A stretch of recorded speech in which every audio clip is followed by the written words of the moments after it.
Hello everyone, आज हम लोग देख रहे हैं यूथ कंपटीशन का जो है ये जनरल साइंस, जिसमें हम लोग देख रहे हैं यूथ कंपटीशन का जो है वो आपका जनरल साइंस का पोर्शन हम लोग देखेंगे, जिसमें आज हम लोग फिजिक्स को पूरा कवर करेंगे। और ये एसएससी 2024 का जो है यूथ कंपटीशन का, जिसमें 25,930 टीसीएस के द्वारा पूछा गया प्रीवियस ईयर क्वेश्चन है टोटल मिला करके। लेकिन हम लोग आज देखेंगे साइंस वाला टॉपिक में, जिसमें हम लोग आज भौतिकी को देखेंगे यानी कि फिजिक्स को देखेंगे। और इसमें क्वेश्चन के साथ साथ टोटल सॉल्यूशन भी दिया है, तो हम लोग सभी को देखते हुए चलेंगे। तो चलते हैं अपने साइंस वाले पोर्शन पे। तो चलिए फाइनली हम लोग चले आए हैं इसका भौतिकी का जो है वो पोर्शन में। और यहाँ पे हम लोग देखते चलेंगे हर एक क्वेश्चन और उसके सॉल्यूशन को, जिसमें हम लोग सबसे पहले देख रहे हैं कि यहाँ पे जो आ रहा है इसमें हम लोग देखेंगे मात्रक, मापन और मापक यंत्र को। तो सबसे पहले जो है वो मात्रक हम लोग देखेंगे, जो कि यूनिट फर्स्ट में हम लोग को देखने को मिलेगा। तो हर एक क्वेश्चन का उसका सॉल्यूशन के साथ हम लोग देखते चलते हैं।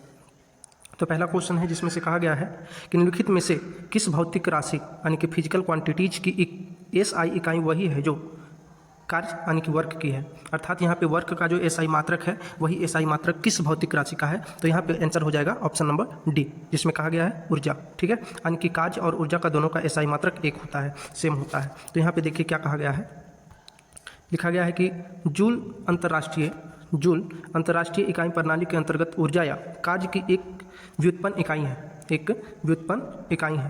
1 जूल 1 न्यूटन बल द्वारा बल की दिशा में 1 मीटर दूरी तक किसी वस्तु को विस्थापित करने या फिर 1 एम्पियर की विद्युत धारा को 1 ओम के प्रतिरोध से 1 सेकेंड तक गुजारने में व्यय हुई ऊर्जा या किए गए कार्य के बराबर होता है। इस इकाई को अंग्रेज भौतिक वैज्ञानिक जेम्स प्रेस्कॉट जूल के नाम पर नामित किया गया है। मतलब कि यहाँ पर जो होगा कार्य और ऊर्जा दोनों का जो एसआई मात्रक होगा वो सेम होगा, अर्थात जूल होगा। अगला क्वेश्चन देखते हैं, स्तंभों का मिलान करें। तो स्तंभों को हम लोग को मिलान करना है। देखते हैं कि स्तंभ 1 और स्तंभ 2 जो है वो कैसे मिलाना है। तो पहला जो लिखा गया है उसमें है विद्युत धारा, विभवांतर, धारिता और प्रेरकत्व। तो इसमें आप मिला करके देख लें तो विद्युत धारा का क्या होगा, एम्पियर हो जाएगा, 1 का डी में चला जाएगा। और विभवांतर, तो विभवांतर का हो जाएगा आपका वोल्ट, तो विभवांतर का वोल्ट में जाएगा। और धारिता, तो धारिता का फैराड होगा। और प्रेरकत्व का हेनरी होगा। तो इस हिसाब से आपका ऑप्शन नंबर सही होगा सी। और यहाँ पे लिखा भी गया है। तो आगे है, यहाँ पे मिलाया भी गया है, तो आप देख लेंगे। ठीक है, आगे हम लोग चलते हैं। क्वेश्चन नंबर अगला जो है वो 4 नंबर, ये 3 नंबर क्वेश्चन है, सॉरी। क्वेश्चन नंबर 3 बोलता है कि सही कथन की पहचान कीजिए। सही कथन, जूल शक्ति का मात्रक है, न्यूटन शक्ति का मात्रक है, न्यूटन बल का मात्रक है, जूल बल का मात्रक है। तो ध्यान से सुनना है। यहाँ पे न्यूटन जो होगा वो बल का मात्रक है, ऑप्शन नंबर सी सही है। तो यहाँ पे सारा कुछ लिखा हुआ भी है, ठीक है, कि शक्ति का एसआई मात्रक जो होता है वो वाट होता है, कार्य का जूल होता है और बल का न्यूटन होता है। इस प्रकार कथन सी सही है। अगला है क्वेश्चन नंबर 4। अगला क्वेश्चन 4 है। 4 नंबर क्वेश्चन कहता है सही कथन की पहचान कीजिए। तो सही कथन इसमें से चुनना है। जूल शक्ति का मात्रक है, न्यूटन शक्ति का मात्रक है, और न्यूटन बल का मात्रक है, और जूल बल का मात्रक है। ठीक है, तो यहाँ पे 3 नंबर क्वेश्चन के जैसा ही यहाँ पर भी दिया गया है, तो ध्यान से देखिएगा। लगता है क्वेश्चन भी तो सेम है, ठीक है, बिल्कुल लगता है सेम ही है, लेकिन फिर भी देख लेते हैं। कथन सी जो है वो सही है कि न्यूटन बल का मात्रक जो है वो सही है, सत्य है। बल वह बाह्य कारक है जो किसी वस्तु की प्रारंभिक अवस्था में परिवर्तन करता है या परिवर्तन करने की चेष्टा करता है। बल एक सदिश राशि है, ध्यान रखना है, बल एक सदिश राशि है। इस छोटे छोटे बात को भी आप ध्यान रखते चलेंगे। अगला क्वेश्चन है, स्तंभ को मिलाना है। 4 स्तंभ यहाँ पे दिया गया है।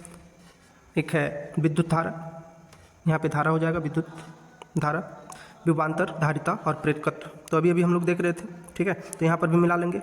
विद्युत धारा का क्या हो जाएगा, एम्पियर, तो 1 का जाएगा डी में। और विभवांतर वोल्ट हो जाएगा, विभवांतर वोल्ट हो जाएगा, 2 होगा सी। और धारिता, तो धारिता हो जाएगा फैराड, और प्रेरकत्व हो जाएगा हेनरी। तो इस हिसाब से 1 का डी और 2 का सी, 1 का डी 2 का सी, ऑप्शन नंबर सी सही है। और यहाँ पे लिखा क्या गया है, ध्यान से देखेंगे। विद्युत धारा का एम्पियर, विभवांतर वोल्ट, धारिता का फैराड और प्रेरकत्व का हेनरी। तो आगे चलते हैं।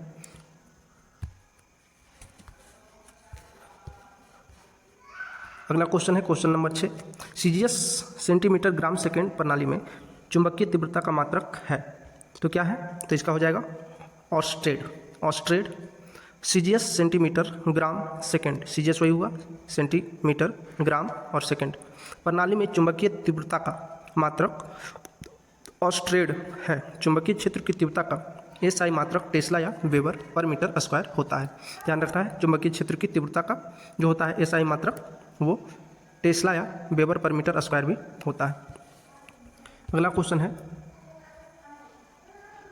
एक गैर एसआई इकाई जिसे नीट कहा जाता है निम्नलिखित में से किस प्रकाश मिति राशि की इकाई है जिसका उपयोग प्रकाश की तीव्रता की बहुलता को मापने के लिए किया जाता है? तो ये हो जाएगा ज्योतिर्मयता यानी कि ल्यूमिनेंस।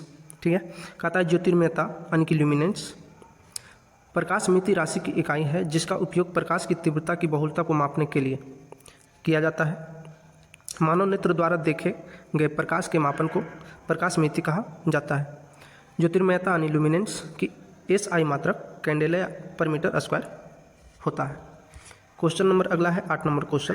निम्नलिखित में से कौन सा विकल्प टेस्ला नामक एसआई व्युत्पन्न इकाई में मापा जाता है?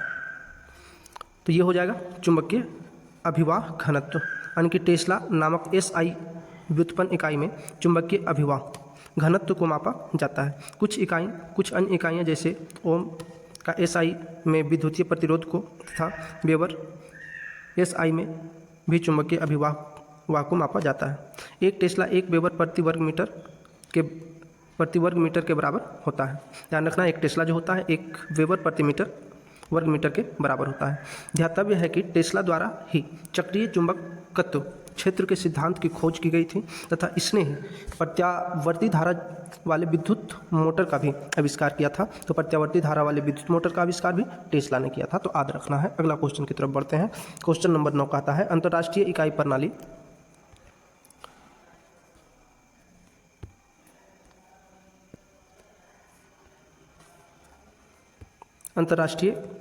इकाई में ऊर्जा की इकाई क्या है? तो ऊर्जा का इकाई हम लोग पहले भी देख चुके हैं, जूल होता है। कार्य और ऊर्जा का दोनों का सेम होता है, जूल होता है। अंतर्राष्ट्रीय इकाई प्रणाली IS पद्धति में ऊर्जा की इकाई जूल होती है, जिसकी आयामी इकाई यानी कि इसका जो आयाम होता है वो होता है ml² T⁻⁻² है। ऊर्जा गतिज, विद्युत, रासायनिक, परमाणु, थर्मल तथा अन्य रूपों में भी पाई जा सकती है। इसे अक्षय ऊर्जा और गैर नवीकरणीय ऊर्जा के रूप में वर्गीकृत किया गया है। कार्य करने की क्षमता ही ऊर्जा कहलाती है। कार्य आरोपित बल और बल की दिशा में हुए विस्थापन के अदिश गुणनफल के बराबर होता है, अर्थात W = FD या FD cos थीटा। अगला क्वेश्चन है, प्रकाश की तरंग दैर्ध्य को मापने की इकाई क्या है? तो प्रकाश की तरंग दैर्ध्य को मापने की इकाई जो होगा वो हो जाएगा आपका D नंबर ऑप्शन। ठीक है, जो क्या है एंगस्ट्रॉम। तरंग दैर्ध्य को मापने की इकाई एंगस्ट्रॉम होता है। आगे देखते हैं इसका सॉल्यूशन को।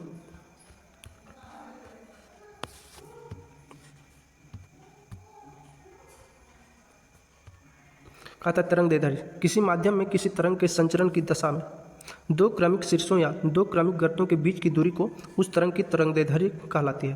एंगस्ट्रॉम प्रकाश की तरंग दैर्ध्य को मापने की इकाई है। इसका नाम स्वीडिश वैज्ञानिक एंडर्स जोनास एंगस्ट्रॉम के नाम पर रखा गया था। तो याद रखना है, एक जो था स्वीडिश वैज्ञानिक था एंडर्स जोनास एंगस्ट्रॉम के नाम पर रखा गया था। एक एंगस्ट्रॉम 10⁻⁻10 मीटर या 0.1 नैनोमीटर के बराबर होता है। याद रखना है। अगला क्वेश्चन है, आवृत्ति का एसआई मात्रक क्या है? तो आवृत्ति का एसआई मात्रक होता है हर्ट्ज। आवृत्ति का एसआई मात्रक क्या होता है? हर्ट्ज होता है। मापतल के विभिन्न मात्रक निम्नांकित हैं। तो यहाँ पे कुछ जो है वो एसआई मात्रक दिया हुआ है। ठीक है, जैसे आवृत्ति का हर्ट्ज होता है, विभवांतर का वोल्ट होता है, विद्युत प्रतिरोध का ओम होता है, कार्य तथा ऊर्जा का जूल होता है। अगला क्वेश्चन है, निम्नलिखित में से किसे गॉस नामक इकाई में मापा जाता है? अर्थात गॉस नामक इकाई में किसे मापा जाता है? तो ये मापा जाता है आपको चुंबकीय प्रेरण को। गॉस चुंबकीय प्रेरण के मापन की सीजीएस इकाई है। इसका नाम जर्मन गणितज्ञ और भौतिक विज्ञानी कार्ल फ्रेडरिक गॉस के सम्मान में रखा गया था। एक गॉस मैक्सवेल प्रति वर्ग सेंटीमीटर के बराबर होता है। इसे प्रतीक सिंबल G से दर्शाया जाता है। अगला क्वेश्चन है, राशि के मापन और इसकी इकाई का कौन सा युग्म सुमेलित नहीं है? तो देखिए,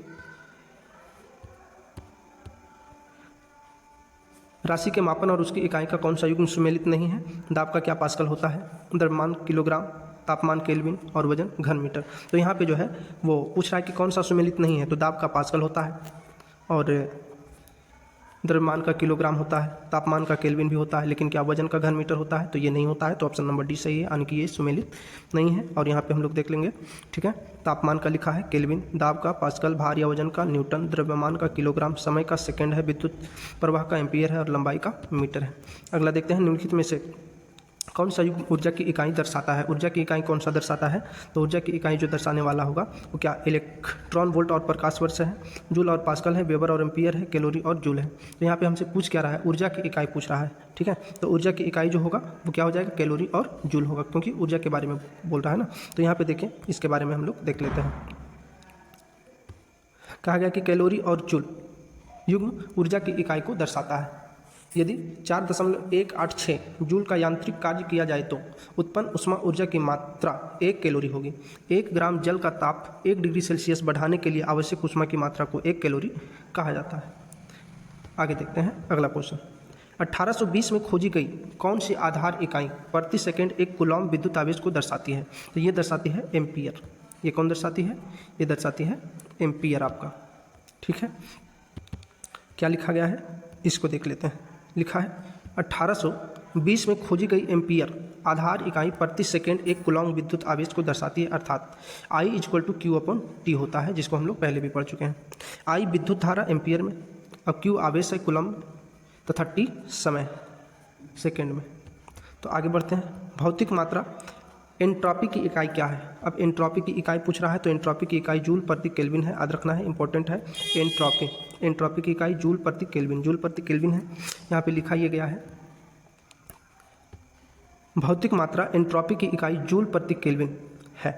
ऊष्मागतिकी में एंट्रॉपी एक भौतिक राशि है जो सीधे नहीं मापी जाती बल्कि गणना के द्वारा इसका मापन होता है। इसका प्रतीक एस है। किसी निकाय की कुल ऊर्जा का वह भाग जिसे उपयोग में नहीं लाया जा सकता उसे निकाय की एंट्रॉपी कहलाती है।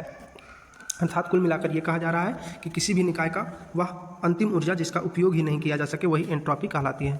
आगे चलते हैं। अगला क्वेश्चन है, ध्वनि की तीव्रता मापने की इकाई को पहचानी। तो ध्वनि की तीव्रता को किस में मापते हैं? तो वो डेसिबल में मापते हैं, ध्यान रखना है। और ये देखिए कितना बार SSC CGL, ये 10+2 CHSL, फिर से CGL Tier 1, SSC JEE civil, इतना बार में पूछा गया है, तो ध्यान रखना, ये इंपॉर्टेंट क्वेश्चन भी बन जाता है। अब यहाँ पे देख लेते हैं डेसिबल के बारे में कुछ लिखा है। ध्वनि की तीव्रता या प्रबलता तथा उच्च तीव्रता वाली ध्वनि, शोर या आवाज़ डेसिबल में मापी जाती है। ध्वनि की तीव्रता ध्वनि का वह लक्षण है जिसके कारण ध्वनि मंद अथवा तीव्र सुनाई देती है। किसी माध्यम के किसी बिंदु पर ध्वनि की तीव्रता उस बिंदु पर एकांक क्षेत्रफल से प्रति सेकंड तल के लंबवत गुजरने वाली ध्वनि ऊर्जा के बराबर होती है। SI पद्धति में इसका मात्रक वाट प्रति मीटर स्क्वायर या माइक्रोवाट प्रति मीटर स्क्वायर तथा प्रयोगात्मक मात्रक डेसिबल है। तो ध्यान रखना है, ये वाट प्रति मीटर स्क्वायर और माइक्रोवाट प्रति मीटर स्क्वायर, ये भी पूछा जा सकता है, इंपॉर्टेंट है। आगे है, निम्नलिखित में से क्या दाब की SI इकाई है? तो दाब की SI इकाई क्या होती है? दाब की SI इकाई होती है पास्कल, दाब की पास्कल। तो यहाँ पे देख लेते हैं, इसका सॉल्यूशन में भी लिखा हुआ है, एक बार देख लेते हैं। लिखा है दाब का पास्कल, ज्योति फ्लक्स का ल्यूमेन और तरंगदैर्ध्य का एंगस्ट्रॉम। अभी हम लोग पढ़े हैं कि तरंगदैर्ध्य का SI मात्रक एंगस्ट्रॉम होता है। पदार्थ की मात्रा की मूल SI इकाई किसके द्वारा दर्शाई जाती है? जो मूल SI मात्रा जो होती है, SI इकाई किसके द्वारा दर्शाई जाती है? K है, S है, आगे CD है या मोल है? तो देखिए ये मोल होगा इसका आंसर, ठीक है, मोल में दर्शाया जाता है। देखिए पदार्थ की मात्रा का SI मात्रक मोल है, पदार्थ की मात्रा का पूछ रहा है, ठीक है, पदार्थ की मात्रा का SI मात्रक मोल है जिसका संकेत MOL है। भौतिकी में विभिन्न भौतिक राशियों को व्यक्त करने के लिए जो इकाइयाँ प्रयोग की जाती है उनको 2 वर्गों में विभाजित किया गया है, मूल मात्रक और व्युत्पन्न मात्रक। यहाँ मोल पदार्थ की मात्रा की मूल SI इकाई है। पार्सेक के मापन की एक इकाई है, अर्थात पार्सेक से किस चीज़ को मापा जाता है? तो ये लंबाई को मापा जाता है, याद रखना है। पार्सेक एक लंबी दूरी को मापने के लिए प्रयोग में किया जाने वाला SI इकाई है। पार्सेक खगोलीय दूरी लंबाई मापने की सबसे बड़ी इकाई है। एक पार्सेक लगभग 3 प्रकाश वर्ष के बराबर होता है। तो एक पार्सेक को याद रखना है कि 3 प्रकाश वर्ष के बराबर भी होता है। पर प्रकाश वर्ष दूरी का वह मात्रक होता है जो निर्वात में प्रकाश द्वारा एक वर्ष में तय की गई दूरी होती है। तो एक प्रकाश वर्ष बराबर 9.46 × 10⁻15 मीटर होता है और एक पार्सेक बराबर 3.08 × 10⁻16 मीटर या 3.262 प्रकाश वर्ष होता है। ये भी याद रखना है। अगला क्वेश्चन है एंगस्ट्रम के मापन की इकाई है। अभी हम लोग पढ़ चुके हैं कि एंगस्ट्रम जो होता है वो किसकी इकाई है, लंबाई की हो जाता है। तरंगदैर्घ्य वही इकाई, ठीक है। तो एंगस्ट्रम लंबाई मापन की इकाई है। इसका प्रयोग प्रकाश की तरंगदैर्घ्य, क्रिस्टलीय ठोस के परमाणुओं के बीच की दूरी, सेल मापदंडों, अंतर परमाणु की दूरी और एक्स किरणों की तरंगदैर्घ्य के रूप में लंबाई मापने के लिए किया जाता है। एंगस्ट्रम को A⁴ इस प्रकार से A के ऊपर ऐसे, ठीक है, प्रदर्शित किया जाता है। एक एंगस्ट्रम इक्वल टू 10⁻10 मीटर होता है। तो एक एंगस्ट्रम का वैल्यू भी याद रखना है, 10⁻10 मीटर होता है। अगला क्वेश्चन है विद्युत आवेश का एसआई मात्रक क्या होता है। तो विद्युत आवेश का एसआई मात्रक क्या होता है, कूलम होता है। विद्युत आवेश का कूलम होता है, याद रखना है। विद्युत आवेश का एसआई मात्रक कूलम है, जबकि विद्युत वाहक बल का एसआई मात्रक वोल्ट है। विद्युत आवेश का तो कूलम है, लेकिन विद्युत वाहक बल का एसआई मात्रक वोल्ट होता है तथा विद्युत प्रतिरोध का एसआई मात्रक ओम होता है। अगर विद्युत प्रतिरोध का एसआई मात्रक पूछे तो ओम है, विद्युत आवेश का कूलम है और विद्युत वाहक बल का एसआई वोल्ट है, ठीक है, याद रखना है। अगला क्वेश्चन है निम्नलिखित में से क्या 1 पास्कल के बराबर है। तो 1 पास्कल के बराबर क्या होता है, 1 पास्कल के बराबर 1 न्यूटन प्रति सेंटीमीटर की 1 न्यूटन प्रति वर्ग मीटर होता है कि 1 न्यूटन प्रति वर्ग सेंटीमीटर होता है। 1 न्यूटन, तो ये भी गलत है, ये भी गलत है और ये भी गलत है। ऑप्शन नंबर बी सही होगा, न्यूटन प्रति वर्ग मीटर स्क्वायर 1 पास्कल के बराबर होता है। क्या लिखा है, पास्कल दाब जो होता है, जिसको प्रेशर बोलते हैं, कि एसआई इकाई है, अर्थात पास्कल जो है दाब की इकाई है, जो कि एकांक क्षेत्रफल पर लगने वाले बल के बराबर होता है। इसके साथ ही यंग्स मॉड्यूलस की भी यही इकाई है। यह 1 न्यूटन प्रति वर्ग मीटर के बराबर होता है। आगे है डायोप्टर डैश की इकाई है, मतलब डायोप्टर किसकी इकाई है। तो डायोप्टर जो होता है वो लेंस की क्षमता की जो होता है वो इकाई होता है। तो ऑप्शन नंबर ए हो जाएगा, ठीक है, ऑप्शन नंबर ए हो जाएगा, लेंस की क्षमता। तो यहाँ पे देखते हैं इसका सॉल्यूशन। कहता है डायोप्टर लेंस की क्षमता की इकाई है। प्रकाश की तीव्रता की इकाई लक्स है। प्रकाश की तीव्रता लक्स। ध्वनि की तीव्रता का मात्रक डेसिबल। ध्वनि की तीव्रता डेसिबल, प्रकाश की तीव्रता लक्स और डायोप्टर लेंस की क्षमता। आगे चलते हैं, अगला क्वेश्चन, ध्वनि तरंगों से कौन सा शब्द जुड़ा हुआ नहीं है। ध्वनि तरंग से कौन सा शब्द नहीं जुड़ा हुआ है, तो देखते हैं। बोला है हर्ट्ज है, डेसिबल है, कैंडेला है, मैक है। तो यहाँ पे जो है कैंडेला, ये जो है ये ध्वनि से नहीं जुड़ा हुआ है। दिए गए विकल्पों में मैक, हर्ट्ज एवं डेसिबल का संबंध ध्वनि तरंगों से है, जबकि कैंडेला ज्योति तीव्रता का मात्रक है। ध्वनि की तीव्रता को डेसिबल में मापा जाता है। मैक से ध्वनि की तुलना में वायुयानों की गति मापी जाती है। ध्वनि की आवृत्ति को हर्ट्ज में मापा जाता है, लेकिन कैंडेला जो होता है ज्योति तीव्रता का मात्रक होता है। अगला क्वेश्चन, एसआई पद्धति के साथ मूल मात्रक वो कौन कौन है, तो ध्यान देना है। ये जो है वो एसआई पद्धति का साथ जो मूल मात्रक है वो यहाँ पे लिखा गया है। लंबाई का मीटर होता है, द्रव्यमान का किलोग्राम, समय का सेकंड होता है, ताप का केल्विन होता है, ज्योति तीव्रता का कैंडेला होता है, विद्युत धारा का एम्पियर होता है, पदार्थ का परिमाण का मोल होता है। तो ये 7 को याद रखना है और इसका ये जो संकेत है ये भी याद रखना है। अगला क्वेश्चन है क्वेश्चन नंबर 26, किस भौतिक मात्रा का सीमेंस में मापन किया जाता है, यानी कि सीमेंस में किस चीज़ को मापा जाता है। तो विद्युत चालकता को सीमेंस में मापा जाता है। विद्युत चालकता किसी चालक में विद्युत के प्रवाह की माप को चालक की चालकता कहते हैं। यह प्रतिरोध का व्युत्क्रम या प्रतिरोध का व्युत्क्रम होता है, जिसे जी से सूचित करते हैं। यदि चालक का प्रतिरोध R हो तो G = 1/R होता है। G = 1/R होता है। चालकता का मात्रक प्रति ओम होता है, जिसे म्हो भी कहते हैं। इसका अन्य मात्रक सीमेंस है, ठीक है, यानी कि प्रति ओम को हम लोग सीमेंस भी बोल सकते हैं। आगे अगला क्वेश्चन है भौतिक मात्रा विद्युत चालकता की इकाई क्या है। तो भौतिक मात्रा विद्युत चालकता की इकाई हम लोग अभी देखे हैं, ठीक है। तो ये क्या हो जाएगा, सीमेंस हो जाएगा। विद्युत चालकता की इकाई सीमेंस या प्रति ओम भी बोल सकते हैं। भौतिक मात्रा जर्क की इकाई क्या है। तो जर्क की इकाई क्या हो जाएगा, मीटर प्रति सेकंड घन, मीटर प्रति सेकंड घन। ये याद रखना है। जर्क त्वरण के परिवर्तन की दर त्वरण के परिवर्तन की दर को जर्क कहा जाता है और इसका जो इकाई है, एसआई इकाई जो है वो है मीटर प्रति सेकंड घन। ठीक है, यह एक सदिश राशि है। सामान्यतः इसे जे से प्रदर्शित किया जाता है तथा इसका मात्रक प्रति सेकंड मीटर प्रति सेकंड घन यानी कि मीटर प्रति सेकंड घन है। अगला क्वेश्चन है क्वेश्चन नंबर 39। क्वेश्चन नंबर 39 कहता है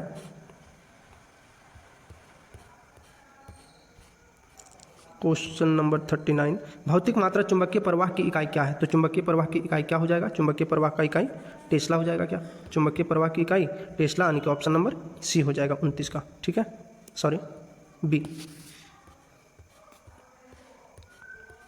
क्या पूछ रहा है? अच्छा, चुंबकीय प्रवाह की वेबर हो जाएगा ना, चुंबकीय प्रवाह की वेबर हो जाएगा, ऑप्शन नंबर बी। तो देखते हैं, कहता है कि चुंबकीय प्रवाह एक समान चुंबकीय क्षेत्र में स्थित किसी भी तल के लंबवत गुजरने वाली संपूर्ण चुंबकीय बल रेखाओं की संख्या को चुंबकीय फ्लक्स कहते हैं। यह अदिश राशि है। चुंबकीय फ्लक्स को फाई से प्रदर्शित करते हैं। तो ध्यान रखना है कि चुंबकीय फ्लक्स जो होता है उसको फाई से प्रदर्शित करते हैं। चुंबकीय प्रवाह का एसआई मात्रक वेबर अथवा सीजीएस पद्धति में इसका मात्रक मैक्सवेल होता है, जबकि टेस्ला चुंबकीय क्षेत्र की तीव्रता का एसआई मात्रक है। तो चुंबकीय क्षेत्र की तीव्रता का एसआई मात्रक टेस्ला होता है। चुंबकीय फ्लक्स को हम लोग फाई से प्रदर्शित करते हैं। अगला क्वेश्चन है, वेबर किसकी इकाई है? देखिए, तो वेबर किसकी इकाई है? तो वेबर चुंबकीय प्रवाह की इकाई। हम लोग यही क्वेश्चन अभी पढ़े, चुंबकीय प्रवाह की इकाई वेबर होता है। तो वेबर किसकी इकाई है? चुंबकीय प्रवाह की। अगला क्वेश्चन है, भौतिक मात्रा चुंबकीय क्षेत्र की ताकत की इकाई क्या है? अर्थात चुंबकीय क्षेत्र की इकाई क्या है? तो चुंबकीय क्षेत्र की इकाई क्या होगा? एम्पियर मीटर प्रति मीटर। चुंबकीय क्षेत्र की ताकत यानी कि तीव्रता का जो होगा तो क्या हो जाएगा? एम्पियर प्रति मीटर हो जाएगा।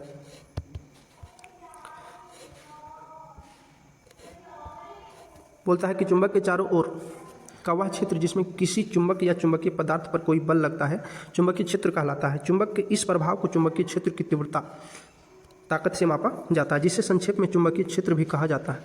चुंबकीय क्षेत्र की तीव्रता चुंबक से दूरी के व्युत्क्रमानुपाती होती है। यह एक सदिश राशि है।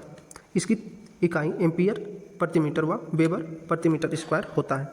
इसका सीजीएस मात्रक गॉस या एसआई मात्रक टेस्ला है। ठीक है, आगे चलते हैं।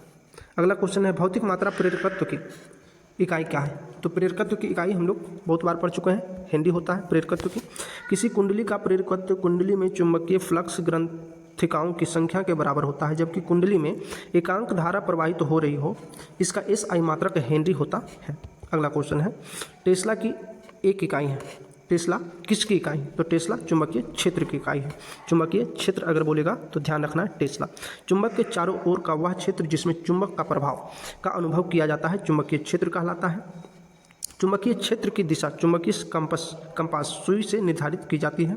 चुंबकीय क्षेत्र का मात्रक गॉस और टेस्ला या वेबर प्रति मीटर स्क्वायर होता है। तो याद रखना है चुंबकीय क्षेत्र जो होता है इसका एसआई मात्रक गॉस, टेस्ला या वेबर प्रति मीटर स्क्वायर होता है।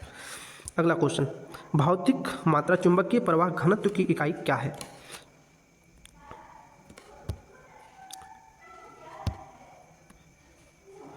चुंबकीय प्रवाह घनत्व की इकाई क्या है? तो हम लोग पहले भी पढ़ चुके हैं कि टेस्ला होता है। चुंबकीय प्रवाह घनत्व या चुंबकीय क्षेत्र टेस्ला। चुंबकीय क्षेत्र में क्षेत्र के लंबवत एकांक लंबाई का ऐसा चालक तार रखा जाए जिसमें एकांक प्रबलता की धारा प्रवाहित हो रही हो, तो चालक पर लगने वाला बल चुंबकीय प्रवाह के घनत्व की माप होगी।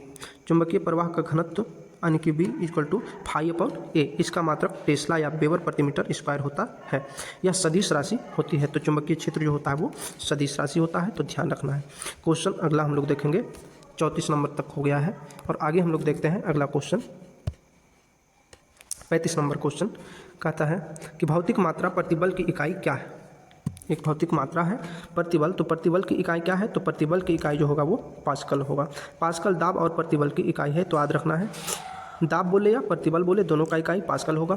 न्यूटन सेकंड संवेग की इकाई है। संवेग की इकाई पूछेगा न्यूटन सेकंड हो जाएगा। अस्टेरेडियन या ठोस कोण मापने की इकाई है। जब ठोस कोण मापने की इकाई बात करें तो अस्टेरेडियन हो जाएगा। और कार्य तथा ऊर्जा की इकाई तो जूल होता है, ये याद रखना है।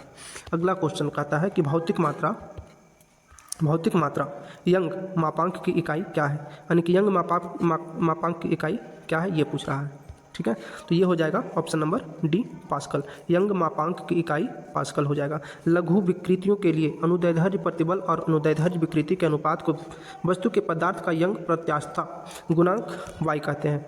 इसका एसआई मात्रक न्यूटन प्रति मीटर स्क्वायर या पास्कल है। तो यंग मापांक जो होगा इसका न्यूटन प्रति मीटर स्क्वायर या पास्कल होगा, SI मात्रक याद रखना है। अगला क्वेश्चन है भौतिक मात्रा ऊष्मा क्षमता की इकाई क्या है। तो ऊष्मा क्षमता की इकाई पूछ रहा है, क्या है देखते हैं।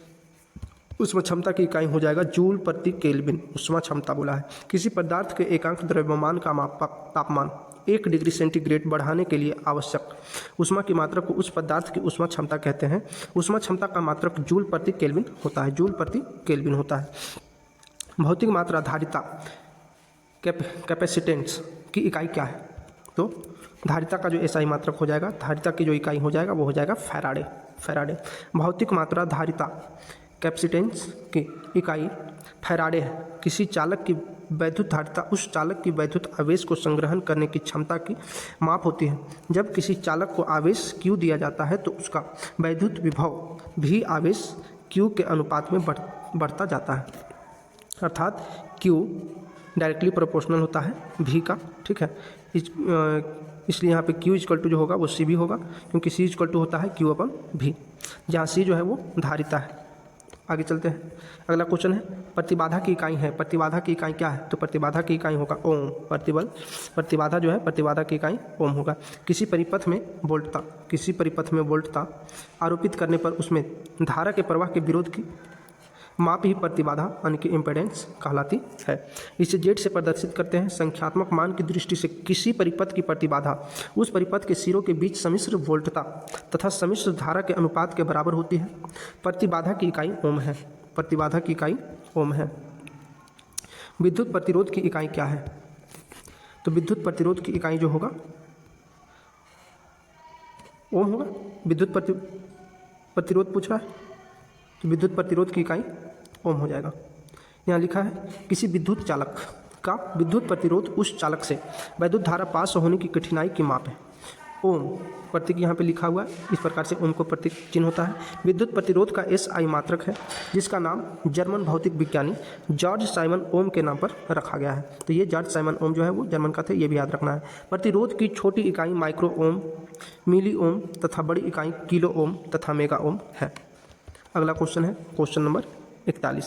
भौतिक मात्रा रेडियोधर्मी गतिविधि की इकाई क्या है। तो इसका हो जाएगा ऑप्शन नंबर बी बेकुरल। कहता है प्रकृति में पाए जाने वाले वे तत्व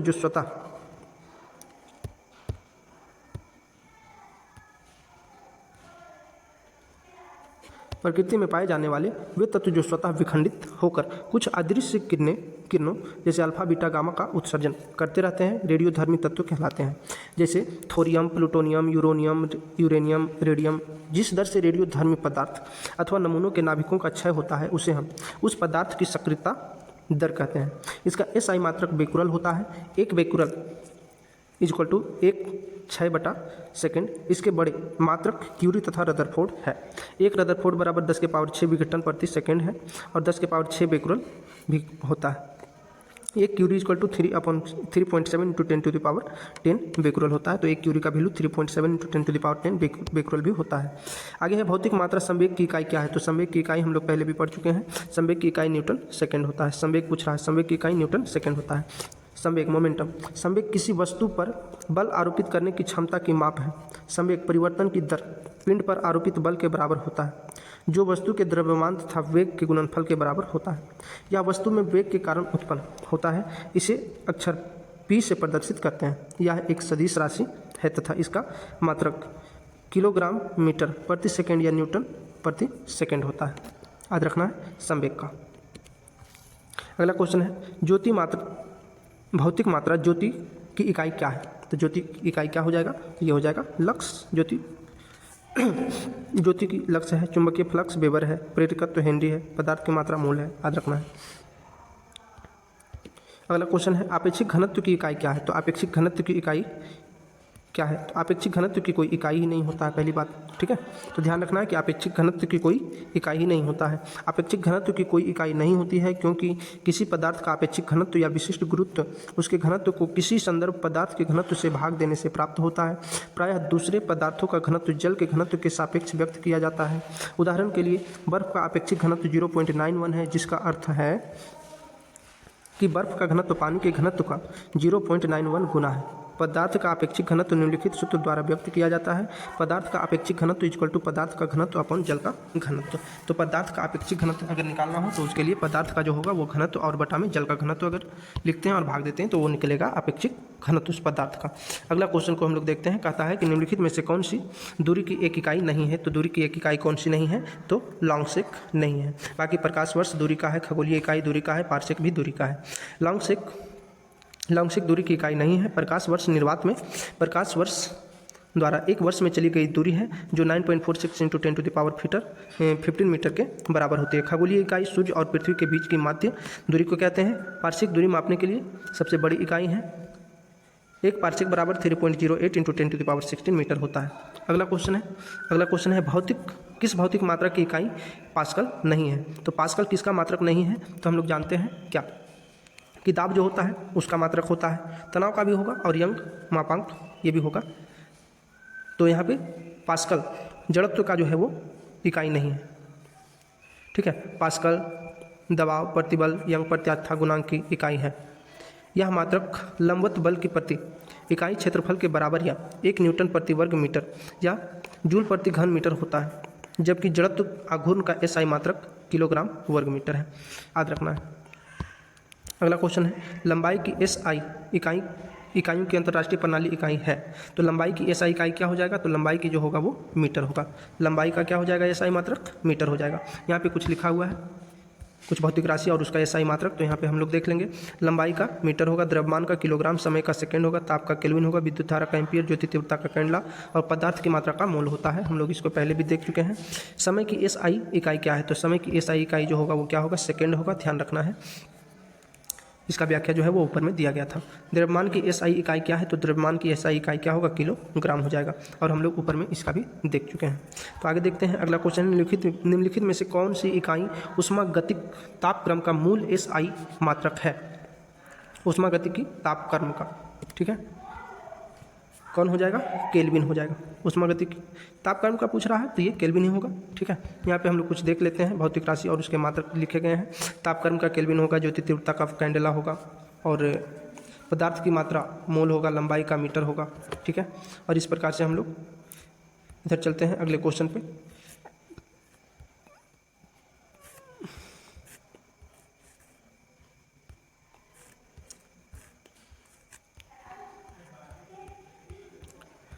यहाँ लिखा है कि ताप का मूल मात्रक केल्विन को माना गया है। जल के त्रिक बिंदु ट्रिपल पॉइंट के ऊष्मागतिक ताप के 1/273.16 में भाग को 1 डिग्री केल्विन कहते हैं। चलिए आगे है, भौतिकी में दाब का सूत्र क्या है। तो ध्यान रखना है कि दाब का सूत्र क्या है, बल बटा क्षेत्रफल। ठीक है, भौतिकी में दाब का सूत्र क्या है, तो ये हो जाएगा बल बटा क्षेत्रफल। ठीक है, यानी कि P = बल F/A। ठीक है, एरिया क्षेत्रफल लिखता है। भौतिकी में दाब का सूत्र बल बटा क्षेत्रफल होता है। दाब एक अदिश राशि है तथा इसका एसआई मात्रक यूनिट यानी कि मात्रक जो है न्यूटन प्रति मीटर स्क्वायर या पास्कल होता है। दाब का 1 पास्कल = 1 न्यूटन प्रति वर्ग मीटर होता है। 1 पास्कल = 1 न्यूटन प्रति वर्ग मीटर होता है। अगला क्वेश्चन है, निम्नलिखित में से किस राशि की इकाई का नाम ब्लेज पास्कल के नाम पर रखा गया है। तो ये क्या हो जाएगा, सबको पता है, दाब। ठीक है, दाब का मात्रक पास्कल है जिसे ब्लेज पास्कल के नाम पर रखा गया है, याद रखना है। अगला क्वेश्चन है 53 नंबर, टॉर का मात्रक है। टॉर जो है वो किसका मात्रक है। टॉर वायुमंडलीय दाब की इकाई है। ठीक है, तो ये वायुमंडलीय दाब का हो जाएगा, यानी कि दाब का जो एसआई मात्रक है वो टॉर है।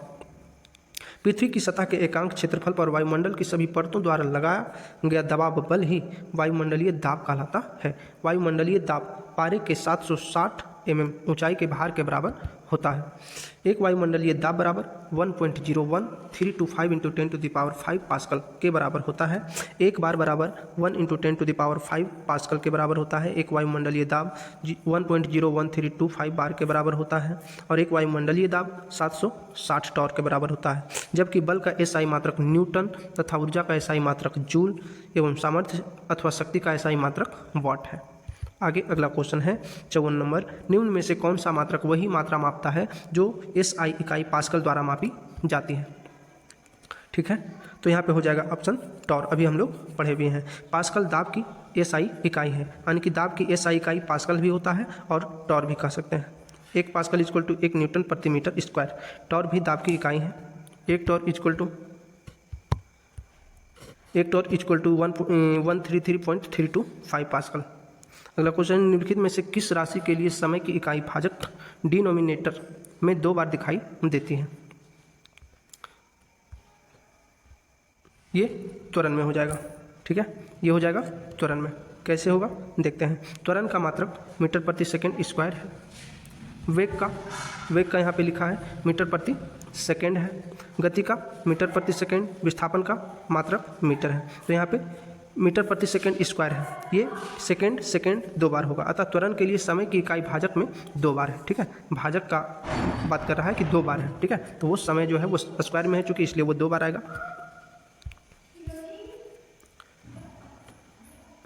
अगला क्वेश्चन है, ऊष्मा की मात्रा की SI इकाई क्या है?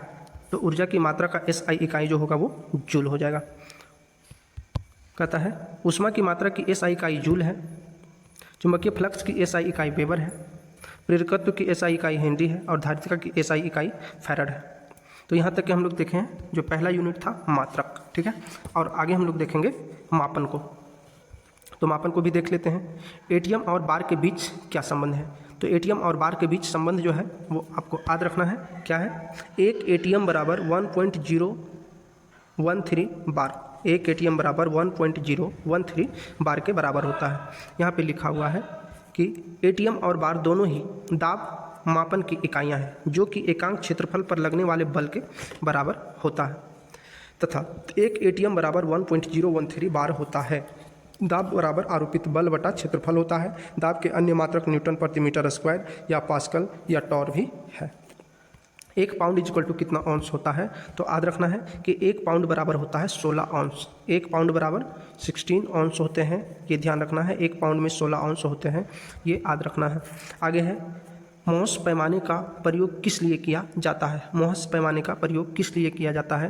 तो ये किया जाता है खनिजों की कठोरता को मापने के लिए। खनिजों की कठोरता को मापने के लिए मोहस पैमाने का प्रयोग किया जाता है। लिखा हुआ है, इसका सोल्यूशन है।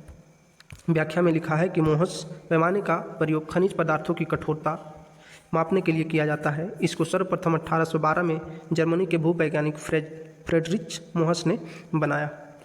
आगे 1 नैनोमीटर डैश मीटर के तुल्य होता है, यानी कि 1 नैनोमीटर जो होता है वो किसके बराबर होता है? तो याद रखना है कि 1 नैनोमीटर जो होता है 10 के पावर माइनस 9 के बराबर होता है। 1 नैनोमीटर बराबर 10 to the power minus 9 metre के बराबर होता है। लिखता है कि नैनोमीटर मीट्रिक प्रणाली में एक लंबाई की इकाई है जो 1 मीटर के 10 के घात माइनस 9 यानी कि 1 metre into 10 to the power minus 9 गुना है। 1 नैनोमीटर बराबर 10 to the power minus 9 metre होता है। 100 into 10 to the power minus 9 centimetre भी इसको बोल सकते हैं, यानी कि 10 to the power minus 7 centimetre भी बोल सकते हैं इसको। अगला है एक अश्व शक्ति बराबर होता है, तो सभी को पता है 746 वाट होता है। कितना वाट? तो 746 वाट। इसका हम लोग ऑप्शन देख लेते हैं, इसका सोल्यूशन क्या है। कहता है कार्य करने की दर शक्ति कहलाती है। कार्य करने की दर शक्ति कहलाती है। इसका SI मात्रक जूल प्रति सेकंड या वाट होता है, जबकि इंसानों व मोटरों की शक्तियों को मापने के लिए व्यवहारिक इकाई अश्व शक्ति है। एक अश्व शक्ति 746 वाट के बराबर होती है। आगे है फेंटो का अर्थ है 10 की घात, यानी कि फेंटो का अर्थ क्या होता है? 10 का पावर कितना घात, ये बताना है। तो फेंटो का मतलब होता है 10 का पावर घात माइनस 15। 10 का पावर माइनस 15 करेंगे तो ये हो जाएगा एक फेंटो, ठीक है। Atto 10 to the power 18, femto 10 to the power minus 15, pico 10 to the power minus 12, nano 10 to the power minus 9, micro 10 to the power minus 6, milli 10 to the power minus 3 होता है। तो ये हम लोग जो है वो देख लिए, मापन को भी देख लिए, और अगला जो है वो यूनिट है मात्रक मापक यंत्र, मेजरिंग इंस्ट्रूमेंट। तो देखते हैं सूची 1 में दिए गए बिंदुओं को सूची 2 में दिए गए बिंदुओं से सुमेलित कीजिए। यहाँ पे सुमेलित करने के लिए बात कर रहा है, ठीक है। जैसे 1 में लिखा है सेक्सटेंट, दूसरा है ओडोमीटर, तीसरा है थर्मोपाइल और चौथा है पायरोमीटर। तो इसमें हम लोग देखते हैं कि सही कौन है। तो इसमें जो होगा वो सही होगा आपका ऑप्शन नंबर बी। मिलाते हैं, 1 एक के साथ जाएगा, यानी कि सेक्सटेंट 2 दृश्यमान वस्तुओं के बीच के कोण को मापता है, और दूसरा होगा ओडोमीटर, ओडोमीटर वर्षा की मात्रा को मापता है, ओडोमीटर। और तीसरा थर्मोपाइल, थर्मोपाइल जो होगा वो विकृत ऊष्मा की अल्प मात्रा को मापता है, और पायरोमीटर किसी सतह के तापमान को मापता है, पायरोमीटर, ये याद रखना है। तो ऑप्शन नंबर सी हो जाएगा सही। यहाँ पे मिलाया भी है, सेक्सटेंट दो दृश्यमान वस्तुओं के बीच के कोण को मापता है। ओडोमीटर वर्षा की मात्रा को मापता है। थर्मोपाइल विकृत ऊष्मा की अल्प मात्रा को मापता है। पायरोमीटर किसी सतह के तापमान को मापता है। अगला क्वेश्चन है विंड वैन। विंड वैन यंत्र डैश निर्धारित करता है, यानी कि विंड वैन जो है वो क्या निर्धारित करता है, तो ये निर्धारित करता है पवन की दिशा। विंड वैन का प्रयोग हवाओं की दिशा ज्ञात करने के लिए किया जाता है। इसे सामान्यतः भवन या इमारत के उच्चतम बिंदु पर स्थापित किया जाता है। ये विंड वैन का बात कर रहे हैं। आगे लिखता है उस उपकरण का नाम बताइए जिसका इस्तेमाल मौसम विज्ञानियों द्वारा सौर विकिरण को समतल सतह पर आपतन के गोलार्ध के क्षेत्र को मापने के लिए किया जाता है। तो उस यंत्र का नाम है पाइरोमीटर। पाइरोमीटर क्या होता है तो देखते हैं। कहता है मौसम वैज्ञानिकों द्वारा सौर विकिरण को समतल सतह पर आपतन के गोलार्ध के क्षेत्र को मापने के लिए पाइरोमीटर का प्रयोग किया जाता है। सौर विद्युत प्रणालियों के लिए विकिरण को सामान्यतः किलोवाट घंटा प्रति वर्ग मीटर के रूप में मापा जाता है। आगे है सिस्मोग्राफ का उपयोग को मापने के लिए किया जाता है। तो भली भांति सभी परिचित हैं कि सिस्मोग्राफ का प्रयोग किस चीज़ को मापने के लिए किया जाता है। तो सिस्मोग्राफ का प्रयोग जो होता है वो भूकंप को मापने के लिए किया जाता है। तो सिस्मोग्राफ का प्रयोग भूकंप मापने के लिए किया जाता है। लिखा है सिस्मोग्राफ का उपयोग भूकंप तीव्रता को मापने के लिए किया जाता है। इसका उपयोग ज्वालामुखी विस्फोट, परमाणु विस्फोट आदि को भी मापने में किया जाता है। किसका तो सिस्मोग्राफ का। आगे है क्वेश्चन नंबर 67। कहता है पानी के अंदर ध्वनिक संकेतों का पता लगाने के लिए डैश का उपयोग किया जाता है। किसका उपयोग किया जाता है हाइड्रोफोन का। ठीक है, ध्वनिक संकेतों का पता जो लगाया जाता है पानी के अंदर वो लगाया जाता है हाइड्रोफोन के माध्यम से। हाइड्रोफोन एक वैज्ञानिक उपकरण है। यह पानी के अंदर ध्वनि तरंगों का पता लगाने में उपयोग किया जाता है। तो पानी के अंदर ध्वनि तरंगों का पता लगाने के लिए हाइड्रोफोन का उपयोग किया जाता है। वोलोमीटर ऊष्मीय विकिरण मापने में होता है। पायरोमीटर दूर स्थित वस्तुओं के उच्च ताप को ज्ञात करने में पायरोमीटर होता है प्रयोग। और एमीटर विद्युत धारा को एम्पियर में मापने के लिए एमीटर का प्रयोग किया जाता है। आगे है रोमर पैमाने के द्वारा निम्न में से क्या मापा जाता है, यानी कि रोमर स्केल के द्वारा जो है वो क्या मापा जाता है। रोमर के द्वारा तापमान मापा जाता है। रोमर पैमाना जिसे ऑक्टोजेसिमल डिवीजन के रूप में भी जाना जाता है, यह एक तापमान पैमाना है।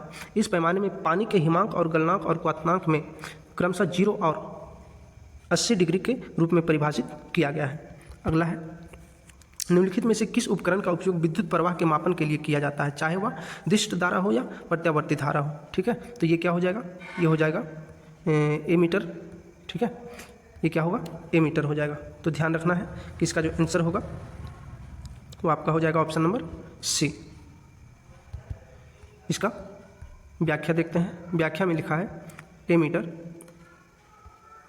एमीटर इसका उपयोग विद्युत परिपथ में धारा को मापने के लिए किया जाता है, चाहे वह दिष्ट धारा हो या प्रत्यावर्ती धारा, या विद्युत धारा को एम्पियर में मापता है। वाट मीटर इसका उपयोग किसी दिए गए विद्युत परिपथ में विद्युत शक्ति को वाट में मापने के लिए किया जाता है। हाइग्रोमीटर है, इसका उपयोग वायुमंडल की आर्द्रता या जल वाष्प की मात्रा को मापने के लिए किया जाता है। पायरोमीटर है, यह एक प्रकार का सुदूर संवेदन थर्मामीटर है जिसका उपयोग दूर की वस्तुओं के तापमान को मापने के लिए किया जाता है। पायरोमीटर का प्रयोग। अगला क्वेश्चन है 70 नंबर। डैश एक उपकरण है जिसका उपयोग विद्युत सर्किट में दो बिंदुओं के बीच विद्युत विभवांतर के मापने के लिए किया जाता है। वो है क्या, तो वो है वोल्टमीटर। वोल्टमीटर का प्रयोग हम लोग कहाँ करते हैं, किसी उपकरण में दो बिंदुओं के बीच का जो विभवांतर होता है उसको मापने के लिए हम लोग वोल्टमीटर लगाते हैं। इसका व्याख्या में क्या लिखा है कि वोल्टमीटर का उपयोग विद्युत सर्किट में दो बिंदुओं के बीच विद्युत विभवांतर के मापने के लिए किया जाता है।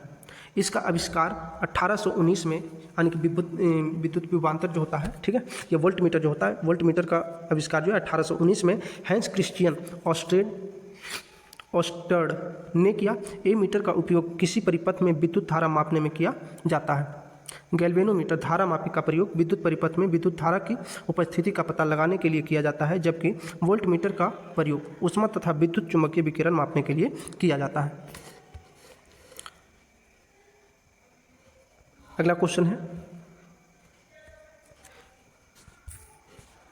बहुत उच्च तापमान को मापने के लिए किस उपकरण का उपयोग किया जाता है। जो बहुत उच्च तापमान होता है उसको हम लोग कैसे मापते हैं, तो उसको हम लोग मापते हैं पायरोमीटर से। अभी हम लोग पहले भी देख चुके हैं कि पायरोमीटर का प्रयोग जो होता है वो उच्च तापमान को मापने के लिए होता है। तो यहाँ पे लिखा है कि पायरोमीटर उच्च तापमान मापने के लिए प्रयोग में लाया जाता है। पायरोमीटर या पूर्ण विकिरण उताप मापी की सहायता से अत्यधिक उच्च तापों की माप की जाती है। यह तापमापी विकिरण संबंधी स्टीफेन के नियम पर आधारित है। इस तापमापी से लगभग 800 डिग्री सेल्सियस से नीचे का तापमान नहीं मापते, क्योंकि 800 डिग्री सेल्सियस से कम ताप पर वस्तुएं ऊष्मीय विकिरण का उत्सर्जन नहीं करती हैं। अर्थात पायरोमीटर जो होता है वो 800 डिग्री सेल्सियस से कम के ताप को नहीं मापता है, इससे अधिक के ताप को मापता है। आगे है शरीर के भीतर मुख्य रूप से हृदय या फेफड़ों में उत्पन्न होने वाली ध्वनियों को सुनने के लिए उपयोग किया जाने वाला एक चिकित्सक उपकरण है। इसका नाम सब कोई को पता है कि इसको हम लोग स्टेथोस्कोप बोलते हैं, जो कि सीने के पास लगा करके डॉक्टर साहब सुनते हैं। तो इसका ऑप्शन नंबर सही हो जाएगा ए। और इसका जो व्याख्या है उसको देख लेते हैं। स्टेथोस्कोप का प्रयोग हम लोग कहाँ करते हैं? लिखा है शरीर के भीतर मुख्य रूप से हृदय या फेफड़े में उत्पन्न होने वाली ध्वनियों को सुनने के लिए स्टेथोस्कोप का प्रयोग। और पेरिस्कोप का प्रयोग पनडुब्बियों में उपयोग होने वाला ऐसा उपकरण जिसकी सहायता से पानी में डूबे हुए को पानी के ऊपर का दृश्य दिखाई पड़ता है, पेरिस्कोप से। और टेलीस्कोप इस उपकरण की सहायता से दूर की वस्तुओं को स्पष्ट देखा जा सकता है टेलीस्कोप के माध्यम से। तो अगला क्वेश्चन हम लोग देखेंगे, 73 नंबर क्वेश्चन है। एक विभिन्न स्तर से ऊपर किसी विमान की ऊंचाई को मापने के लिए किस वैज्ञानिक उपकरण का उपयोग किया जाता है? तो यहाँ उपयोग किया जाता है अल्टीमीटर का। ठीक है, अल्टीमीटर का कहता है अल्टीमीटर एक वैज्ञानिक उपकरण है। इसका उपयोग एक निश्चित स्तर से ऊपर उड़ते हुए विमान की ऊंचाई मापने के लिए किया जाता है। तो अल्टीमीटर का उपयोग जो होता है विमान की ऊंचाई मापने के लिए होता है। वाट मीटर विद्युत शक्ति को मापने के लिए होता है। वाट मीटर जो है वो विद्युत शक्ति को मापने के लिए किया जाता है। और फायदोमीटर से समुद्र की गहराई मापा जाता है। फायदोमीटर समुद्र की गहराई मापा जाता है। समुद्र की जो गहराई होता है उसको मापने के लिए फायदोमीटर का प्रयोग किया जाता है। और बैरोमीटर से वायुमंडल का दाब मापा जाता है। वायुमंडल का दाब मापा जाता है बैरोमीटर से, ये भी ध्यान रखना है। अगला क्वेश्चन है, एक पाइप में बहने वाले द्रव्य के प्रवाह की गति और दर को मापने के लिए उपयोग किए जाने वाले उपकरण का नाम क्या है? उसका नाम है वेंचुरी मीटर। तो इसका व्याख्या हम लोग देख लेते हैं। व्याख्या क्या है? कहता है कि वेंचुरी मीटर एक ऐसा उपकरण है जिसकी सहायता से किसी पाइप में बहते हुए द्रव्य की मात्रा की दर किसी भी बिंदु पर ज्ञात की जा सकती है। वेंचुरी मीटर की सहायता से क्षैतिज, ऊर्ध्वाधर तथा अनंत पाइपों में विसर्जन मापा जा सकता है। वेंचुरी मीटर का प्रयोग अधिकांशतः मुख्य पाइप में होता है। यदि मुख्य पाइप का व्यास d हो तो वेंचुरी मीटर के कंठ का व्यास d/3 से कम नहीं होना चाहिए। वेंचुरी मीटर में अभिसारी शंक्वाकार नली की लंबाई लगभग 2.5 d तथा अपसारी शंक्वाकार नली की लंबाई 7.5 d रखी जाती है। वेंचुरी मीटर बर्नौली के समीकरण के सिद्धांत पर काम करती है। ध्यान रखना है, वेंचुरी मीटर बर्नौली के सिद्धांत पर काम करता है। भूकंपों को पहचानने और उन्हें रिकॉर्ड करने के लिए निम्न में से किस उपकरण का उपयोग किया जाता है? तो ये किया जाता है सिस्मोग्राफ का। ध्यान रखना है, भूकंपों को पहचानने और भूकंपीय तरंगों की तीव्रता मापने के लिए सिस्मोग्राफ का प्रयोग किया जाता है। कुछ प्रमुख उपकरण और उनके प्रयोग नीचे दिए गए हैं, जिसमें से है ए मीटर का प्रयोग हम लोग विद्युत धारा का मापक यंत्र के रूप में करते हैं। बैरोग्राफ है वायुमंडलीय दाब का निरंतर मापन करने वाला यंत्र है बैरोमीटर। और समय का परिशुद्धता के साथ मापन करने वाली घड़ी समुद्री नाविकों द्वारा प्रयोग किया जाता है, जिसको क्रोनोमीटर कहा जाता है। हवा का वेग मापने का यंत्र है एनीमोमीटर। और ध्वनि तीव्रता मापी यंत्र है जिसको ऑडियोमीटर कहते हैं। वायुमंडल की सापेक्षिक आर्द्रता मापी जो है वो हाइग्रोमीटर है। और रक्तचाप का मापन करने वाला स्फिग्मोमैनोमीटर है। अगला क्वेश्चन है, निम्नलिखित में से कौन सा एक मौसम संबंधी उपकरण है जिसमें एक कीप फनल के आकार का संग्राहक होता है जो एक मापने वाली ट्यूब से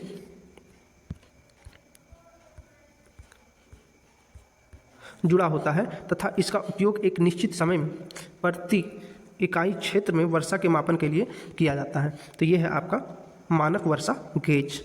ठीक है, मानक वर्षा गेज एक मौसम संबंधी उपकरण है जिसमें एक कीप फनल के आकार का संग्राहक होता है जो एक मापने वाली ट्यूब से जुड़ा होता है तथा इसका उपयोग एक निश्चित समय की प्रति इकाई क्षेत्रफल में वर्षा के मापन के लिए किया जाता है। अगला क्वेश्चन है, निम्नलिखित में से किस उपकरण का उपयोग पनडुब्बियों में समुद्र स्तर के ऊपर की वस्तुओं को देखने के लिए किया जाता है? तो ये किया जाता है किसका? परिदर्शी का। ठीक है, परिदर्शी यानी कि पेरिस्कोप यंत्र का प्रयोग पनडुब्बी में समुद्र तल के ऊपर की वस्तुओं को देखने के लिए किया जाता है। अगला क्वेश्चन है, मीटर जो वाहन की चाल मापता है क्या कहलाता है? तो वाहन की चाल जो मापने वाला होता है वो क्या कहलाता है? वो पथमापी होता है। ठीक है, यानी कि ओडोमीटर भी बोलते हैं। पथमापी यानी कि ओडोमीटर एक वैज्ञानिक उपकरण है जो पहिए वाली गाड़ी द्वारा चली गई दूरी मापने के काम आता है, जबकि वायुमंडलीय दाब बैरोमीटर से तथा क्रोनोमीटर से जलयानों को सही दिशा का पता चलता है। वायुमंडलीय दाब का SI मात्रक बार होता है। वायुमंडलीय दाब का SI मात्रक बार होता है। एक बार बराबर 10⁵ न्यूटन प्रति मीटर स्क्वायर के बराबर होता है। अगला क्वेश्चन है सेक्सटेंट उपकरण का प्रयोग निम्नलिखित में से किस में होता है? तो हम लोग पहले भी देख चुके हैं। तो इसका प्रयोग होता है नौ संचालन। ठीक है, तो कहता है सेक्सटेंट एक प्रकार का उपकरण है जो दो दृष्टिगत वस्तुओं के बीच बने कोण का मान ज्ञात करने में प्रयुक्त किया जाता है। इस उपकरण के सिद्धांत का प्रतिपादन आइजैक न्यूटन ने किया और इसकी खोज जॉन हैडले तथा थॉमसन गॉडफ्रे ने लगभग 1730 ईस्वी में किया था। प्रारंभ में इसका प्रयोग खगोलीय वस्तुओं के लिए किया जाता था, परंतु आधुनिक समय में इसका मूलतः प्रयोग नौ संचालन में किया जा रहा है। आगे, हवा की गति को मापने के लिए निम्न में से किस उपकरण का उपयोग किया जाता है? ये किया जाता है हवा की गति को मापने के लिए। हवा की गति को मापने के लिए किस उपकरण का प्रयोग किया जाता है? तो ये किया जाता है एनीमोमीटर। हवा की गति को मापने के लिए एनीमोमीटर। एनीमोमीटर नामक उपकरण का प्रयोग हवा की गति को मापने के लिए किया जाता है। मापक यंत्र और उनके यहाँ पे कुछ अनुप्रयोग दिए गए हैं, जैसे सिस्मोग्राफ जो होता है भूकंप की तीव्रता को मापता है, थर्मोमीटर ताप मापने में, पायरोमीटर कुछ ताप मापने में और फेदोमीटर समुद्र की गहराई मापने में प्रयोग किए जाते हैं। आगे है निम्नलिखित में से किस उपकरण का उपयोग दूध के सापेक्ष घनत्व को मापकर दूध की शुद्धता की जांच करने के लिए किया जाता है? तो ये हो जाएगा लैक्टोमीटर। लैक्टोमीटर व्याख्या इसका कहता है लैक्टोमीटर दूध की शुद्धता को मापने वाला एक वैज्ञानिक यंत्र है जिसका आविष्कार वैज्ञानिक डिकॉस द्वारा किया गया। यह कांच का बना एक छोटा सा यंत्र है, कांच का बना होता है, ये भी ध्यान रखना है, जो दूध के घनत्व को मापकर ये घनत्व को मापता है। दूध के घनत्व को मापकर दूध की शुद्धता या अशुद्धता का निर्धारण करता है। लैक्टोमीटर आर्किमिडीज के सिद्धांत पर कार्य करता है। ये भी ध्यान रखना है कि लैक्टोमीटर जो होता है वो आर्किमिडीज के सिद्धांत पर कार्य करने वाला यंत्र है। अगला क्वेश्चन है 82 नंबर। एक उपकरण जिसका उपयोग यह परीक्षण करने के लिए किया जा सकता है कि कोई वस्तु आवेश प्रवाहित ले जा रही है या नहीं, यानी कि उसमें प्रवाह हो रहा है धारा का या नहीं हो रहा है। तो ये हो जाएगा आपका option number C, electroscope. Electroscope का प्रयोग हम लोग इस चीज़ को मापने के लिए, परीक्षण करने के लिए कर सकते हैं कि आवेश का प्रवाह हो रहा है या नहीं हो रहा है। तो यहाँ पे देखते हैं हम लोग यंत्र और उसके उपयोग को दिया गया है। जैसे माइक्रोस्कोप है, तो माइक्रोस्कोप आँख से ना दिखने वाले सूक्ष्म चीज़ों को देखा जाता है। माइक्रोस्कोप से कोणीय स्थिति को मापने के लिए उपयोग किया जाता है। जायरोस्कोप को विद्युत आवेश को मापने के लिए विद्युतदर्शी यानी कि इलेक्ट्रोस्कोप को इसमें उपयोग द्वारा प्रकाश को परिवर्तित कराकर कांच पर प्रतिबिंब बनाया जाता है। किसके द्वारा? बहुरूपदर्शक यानी कि कैलिडोस्कोप के द्वारा। ठीक है, आगे अगला क्वेश्चन है निम्नलिखित में से किस वैज्ञानिक यंत्र का उपयोग वायुमंडलीय दाब को मापने के लिए किया जाता है? तो वायुमंडलीय दाब को मापने के लिए किसका प्रयोग करते हैं? बैरोमीटर का। वायुमंडलीय दाब जो होता है बैरोमीटर से मापते हैं। विभिन्न मापक और उसके यंत्र यहाँ जो है दिया गया है। जैसे बैरोमीटर वायुमंडलीय दाब को मापता है। सिस्मोग्राफ भूकंप की तीव्रता को, ओडोमीटर पहिए वाली गाड़ी द्वारा चली गई दूरी को मापन करता है। ऑडियोमीटर ध्वनि की तीव्रता का मापन करता है। और आगे है ग्रेविमीटर, पानी की सतह पर उपस्थित तेल का पता लगाने के लिए ग्रेविमीटर का प्रयोग किया जाता है। ये भी याद रखना है। सापेक्षिक आर्द्रता को किसकी सहायता से मापा जाता है? तो सापेक्षिक आर्द्रता जो होता है उसको मापने के लिए हम लोग किसका प्रयोग करते हैं? तो हाइग्रोमीटर का प्रयोग करते हैं। सापेक्षिक आर्द्रता जो होता है हाइग्रोमीटर से हम लोग मापते हैं। तो देख लेते हैं इसका व्याख्या।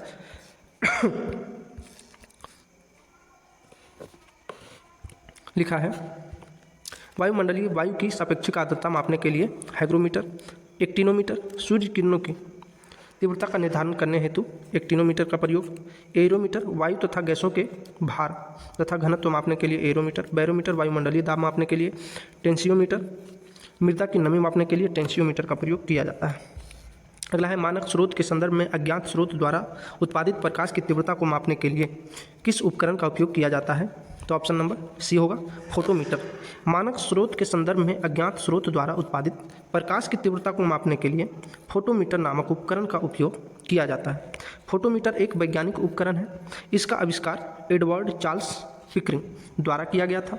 यह दो प्रकाश स्रोतों के प्रतिदीपन प्रकाश तीव्रता की तुलना करने के काम आता है। आगे है वर्षा मापने के यंत्र को कहा जाता है। तो वर्षा मापने के यंत्र को हाइएटोमीटर कहा जाता है। हाइएटोमीटर, वर्षा मापने के यंत्र को हाइएटोमीटर, वर्षा मापने के यंत्र को हाइएटोमीटर कहा जाता है, याद रखना है। आगे है गैल्वेनोमीटर को किससे जोड़कर वोल्टमीटर में परिवर्तित किया जा सकता है। यानी कि गैल्वेनोमीटर को कैसे हम लोग वोल्टमीटर में परिवर्तित कर सकते हैं, किस क्रम में जोड़ करके, ये पूछना। तो श्रेणी क्रम में जोड़कर, श्रेणी में उच्च प्रतिरोध के साथ। जैसे धारा मापी या गैल्वेनोमीटर एक प्रकार का अमीटर है। यह किसी परिपथ में सूक्ष्म धारा को मापने के लिए प्रयोग किया जाता है गैल्वेनोमीटर का। गैल्वेनोमीटर के समांतर समुचित मान वाला अल्प प्रतिरोध शंट लगाकर इसे अमीटर की तरह प्रयोग किया जाता है तथा इसके श्रेणी क्रम में उच्च प्रतिरोध लगाकर इसे वोल्ट मापी की भांति प्रयोग किया जाता है। आगे है ऑडियोमीटर किसका मापन करता है। ऑडियोमीटर जो होता है वो गैस का आयतन को मापता है। ऑडियोमीटर का प्रयोग प्रयोगशालाओं में किया जाता है। इसके द्वारा गैसों के मिश्रण में होने वाले परिवर्तनों आयतन का मापन किया जाता है। ऑडियोमीटर की खोज मार्सिलियो लैंट्रियोनी ने किया। आगे है ब्यूफोर्ट स्केल पैमाना से क्या मापा जाता है। तो ब्यूफोर्ट स्केल यानी कि पैमाना से हवा की गति को मापा जाता है। ब्यूफोर्ट स्केल पैमाना एक अंतर्राष्ट्रीय पैमाना है जिसके द्वारा हवा की गति को मापा जाता है। इस पैमाने पर 0 से 12 तक अंक होते हैं। 0 शांत हवा को दर्शाता है तथा 12 तूफान को दर्शाता है। इसकी खोज 1805 में फ्रांसिस ब्यूफोर्ट ने की थी। आगे है स्पाइग्मोमैनोमीटर दिए गए विकल्पों में से किसमें रक्त दाब को मापता है। तो स्पाइग्मोमैनोमीटर जो होता है वो सिराओं में मापता है, धमनियों में मापता है, आंखों में मापता है कि श्लेष्मक में मापता है। तो ये धमनियों में मापता है, क्या रक्त दाब को मापता है। स्पाइग्मोमैनोमीटर यानी कि रक्त दाब मापी धमनियों में रक्त के दाब को मापता है। रक्त दाब मापी की खोज सैमुअल ने 1881 में किया था। रिवारोसी ने इसका सरल रूप 1889 में बनाया।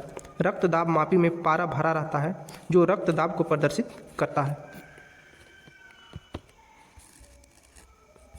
आगे है रक्तचाप मापने के उपकरण का क्या नाम होता है। तो रक्तचाप जो मापते हैं वो किससे मापते हैं। तो स्पाइग्मोमैनोमीटर से मापते हैं, जो कि अभी हम लोग ऊपर पढ़े हैं, व्याख्या ऊपर दिया हुआ था। ठीक है। अगला क्वेश्चन है कि सूर्य की फोटोग्राफी के लिए किस उपकरण का प्रयोग किया जाता है। तो ये किया जाता है स्पेक्ट्रोहीलियोग्राफ का। स्पेक्ट्रोहीलियोग्राफ वह यंत्र है जिसके द्वारा वस्तु का त्रिविमीय 3D प्रतिबिंब बनाया जाता है। इस यंत्र द्वारा सूर्य के समूचे या किसी एक भाग का चित्रांकन फोटोग्राफी की जाती है। इस यंत्र के विकास की मौखिक परिकल्पना जैनसेन ने 1861 में की थी तथा इसे सर्वप्रथम हेल ने हार्वर्ड यूनिवर्सिटी में काम करते हुए 1891 में बनाया। बाद में 1962 में लेजर हेलियोग्राफी भी खोजी गई। अगला क्वेश्चन है निम्नलिखित में कौन सा युग्म सही नहीं है। हाइग्रोमीटर वायुमंडल का जलवाष्प अंश को मापता है। लैक्टोमीटर तरल का विशिष्ट घनत्व को मापता है। एनीमोमीटर वायु की गति को मापता है। सिस्मोग्राफ भूकंप को मापता है। तो इसमें से बी वाला जो है ये गलत है, क्योंकि लैक्टोमीटर जो होता है वो दूध की शुद्धता को मापता है, तरल का विशिष्ट घनत्व को नहीं मापता है। हाइग्रोमीटर वायुमंडल का जलवाष्प अंश मापता है। लैक्टोमीटर दूध की शुद्धता को मापता है। एनीमोमीटर वायु की गति को मापता है और सिस्मोग्राफ भूकंप को मापता है। तो अगला क्वेश्चन है रक्तदाब का पता लगाने से संबंधित संवेदीग्राही रिसेप्टर क्या है। तो संवेदीग्राही जो है यानी कि रिसेप्टर जो है वो मेकानो रिसेप्टर है। रक्तदाब का पता लगाने से संबंधित संवेदीग्राही रिसेप्टर मेकानोमीटर है। मेकानोमीटर का उपयोग त्वचा और अन्य अंगों में स्पर्म की उत्तेजना का पता लगाने के लिए भी किया जाता है। कम तापमान को मापने के यंत्र को कहा जाता है। तो कम तापमान को मापने के यंत्र को क्या, डायगोमीटर, क्रायोमीटर, क्रोमेटोप्टोमीटर, साइमोमीटर, तो इसमें से क्या कहा जाता है। तो 95 नंबर का व्याख्या हम लोग देखते हैं। लिखा है ऑप्शन नंबर इसका भी सही होगा, क्रायोमीटर। इसका प्रयोग कम तापमान मापने के लिए किया जाता है। डायगोमीटर, इसका प्रयोग इलेक्ट्रिकल कंडक्टिविटी विद्युत चालकता को मापने के लिए किया जाता है।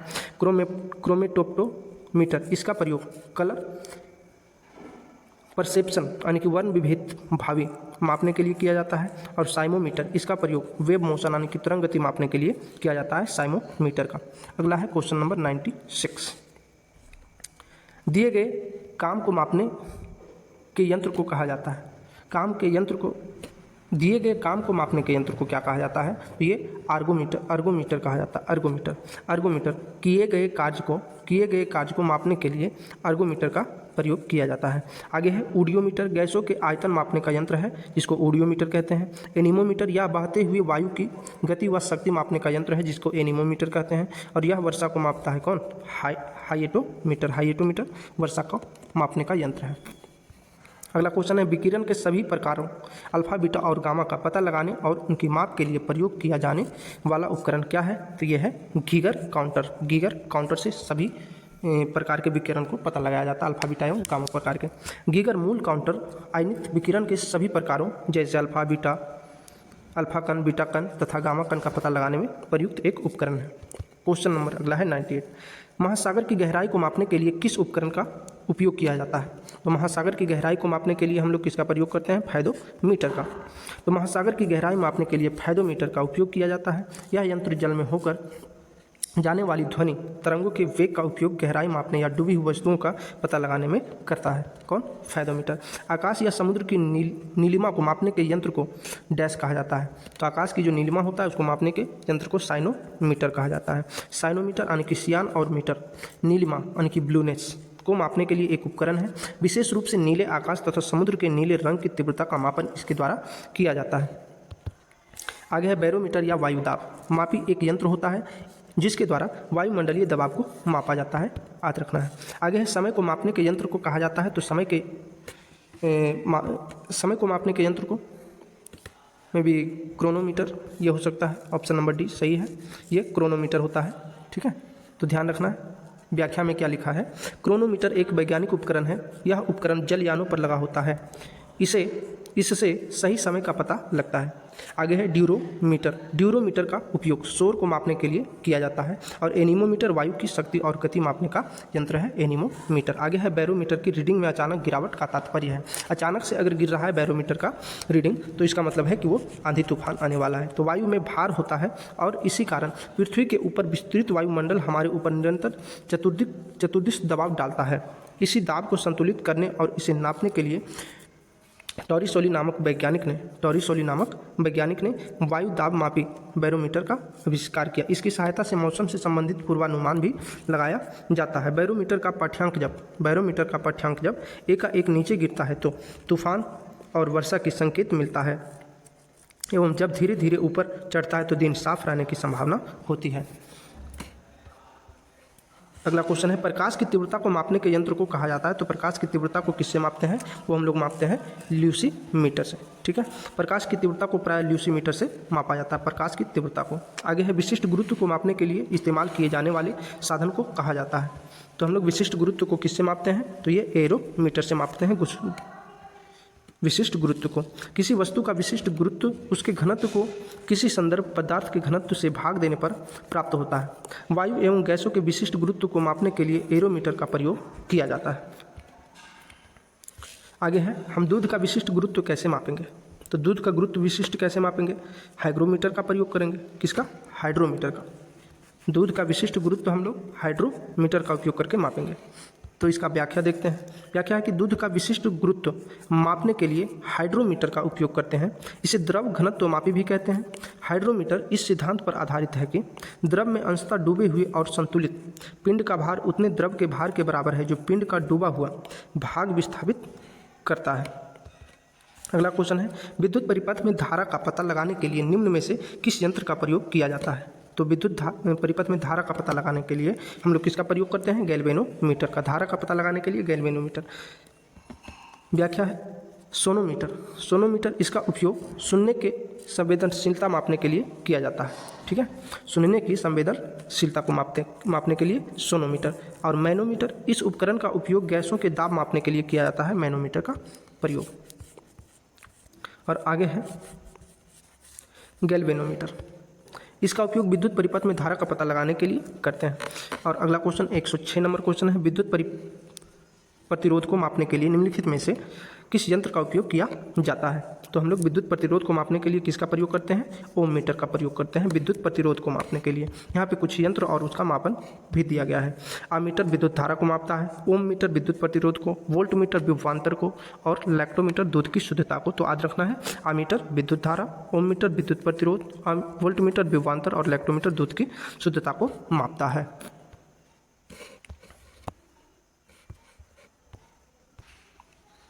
आगे हम लोग देखते हैं भौतिक राशियां को, जिसको फिजिकल क्वांटिटीज भी कहते हैं। तो कहता है निम्नलिखित में से कौन एक सदिश राशि है? तो सदिश राशि इसमें से ढूंढना है। तो सदिश राशि हो जाएगा वैद्युत क्षेत्र। वैद्युत क्षेत्र याद रखना है, ये सदिश राशि है।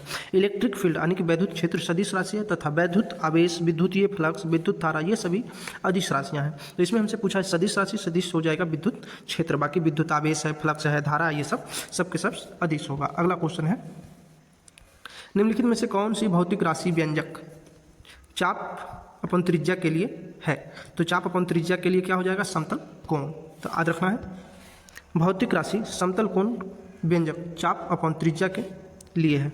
चाप या त्रिज्या के लिए समतल कोण की SI इकाई रेडियन होती है। अगला क्वेश्चन है, दो सदिश यानी कि वेक्टर बराबर होते हैं यदि। दो सदिश कब बराबर होंगे? तो कहता है कि उनके परिमाण और दिशा दोनों एक हों। अर्थात जब दो सदिश बराबर तब होगा जब उनके परिमाण और दिशा दोनों एक होगा। जिस भौतिक राशि में मात्रा यानी कि परिमाण तथा दिशा दोनों निहित होते हैं उन्हें सदिश राशि कहते हैं। सदिश राशियों के उदाहरण बल, वेग, संवेग इत्यादि। बल, वेग, संवेग ये सब सदिश राशियाँ हैं। वह मात्रा या घटना जिसके दो स्वतंत्र गुण परिमाण और दिशा होते हैं क्या कहलाते हैं? तो जिसके परिमाण और दिशा दोनों होते हैं वो सदिश राशियाँ कहलाती है। Option number C. अगला क्वेश्चन है, निम्नलिखित भौतिक मात्राओं में से कौन सी एक अदिश राशि है? तो अदिश राशि इसमें से कौन हो जाएगा? तो ध्यान रखना है, त्वरण, आवेग, भार, यंग मापांक। तो इसमें से अदिश राशियां जो हो जाएगी वो क्या होगा? वो होगा आपका ऑप्शन नंबर सी, यंग का मापांक। यंग का मापांक ये हो जाएगा अदिश राशि। ठीक है। कहता है वे भौतिक राशियां जिन्हें व्यक्त करने के लिए केवल परिमाण की आवश्यकता होती है, दिशा की नहीं, उन्हें अदिश राशियां कहते हैं। इन राशियों को गणित के साधारण नियमों द्वारा जोड़ा, गुना, भाग या तथा घटाया जा सकता है। जैसे यंग का मापांक, द्रव्यमान, आयतन, ताप तथा समय, दूरी, ये सब। निम्नलिखित में से कौन सी एक अदिश राशि नहीं है? अदिश राशि इसमें से कौन नहीं है? तो तापमान अदिश राशि है, आयतन अदिश राशि है, समय अदिश राशि है, लेकिन बलाघूर्ण जो है ये सदिश होगा। तो इसमें से पूछा कौन अदिश राशि नहीं है, अर्थात ये सदिश है, मतलब ये अदिश नहीं है बलाघूर्ण। तो इसका व्याख्या क्या कहता है? तापमान, आयतन व समय अदिश राशि के उदाहरण है। यहाँ तीनों का नाम बताया, तापमान, आयतन व समय अदिश राशि के उदाहरण है। जबकि बलाघूर्ण एक सदिश राशि है। किसी बल द्वारा किसी वस्तु को किसी अक्ष के परितः घुमाने की प्रवृत्ति को बलाघूर्ण कहते हैं। जिन भौतिक राशियों को पूर्णतया निरूपित करने हेतु परिमाण के साथ साथ दिशा की भी आवश्यकता होती है वे सदिश राशियाँ कहलाती है। वे राशियाँ जिनको पूर्ण रूप से व्यक्त करने के लिए केवल परिमाण की आवश्यकता होती है परंतु दिशा की आवश्यकता नहीं होती है, वे अदिश राशियाँ कहलाती है। अगला क्वेश्चन है, निम्नलिखित में से कौन सी एक सदिश राशि नहीं है? इसमें से कौन सी सदिश नहीं है? तो वेग, विस्थापन और बल ये सब के सब सदिश है। कार्य जो है ये अदिश राशियाँ होंगी। कहता है कार्य एक अदिश राशि है। भौतिकी में कार्य होना तब माना जाता है जब किसी वस्तु पर कोई बल लगाने से वह वस्तु बल की दिशा में कुछ विस्थापित हो। दूसरे शब्दों में, कोई बल लगाने से बल की दिशा में वस्तु का विस्थापन हो तो कहते हैं कि बल ने कार्य किया। जिस भौतिक राशि में मात्रा, परिमाण तथा दिशा दोनों निहित होते हैं उन्हें सदिश राशियाँ कहते हैं। जिन राशियों में सिर्फ परिमाण होता है, जिन राशियों में सिर्फ परिमाण होता है, दिशा नहीं, उन्हें अदिश राशि कहते हैं। उन्हें अदिश राशि कहते हैं। अगला क्वेश्चन है, वे भौतिक राशियाँ जिसमें केवल डैश होती है और डैश नहीं होती उसे अदिश राशियाँ कहते हैं। तो जिसमें केवल परिमाण होता है, दिशा नहीं होता है, उसको अदिश राशियाँ कहते हैं। ऑप्शन बी सही होगा। वे भौतिक राशियाँ जिनमें केवल परिमाण होता है और दिशा नहीं, उन्हें अदिश राशियों की संज्ञा दी जाती है। उन्हें अदिश राशियों की संज्ञा दी जाती है। द्रव्यमान, चाल, आयतन, कार्य, समय तथा ऊर्जा आदि प्रमुख अदिश राशियाँ हैं। तो ये हम लोग यहाँ तक के देखे हैं। इसमें से हम लोग देख लिए भौतिक राशियों को भी। तो आगे जो हम लोग देखेंगे, चूँकि वीडियो जो है वो बहुत लंबा हो जाएगा, ठीक है, तो हम लोग यांत्रिकी जो है, मैकेनिक्स जो है, इसमें भी बहुत सारे टॉपिक्स होंगे छोटे छोटे, तो इसको हम लोग अगले वीडियो में कवर करेंगे।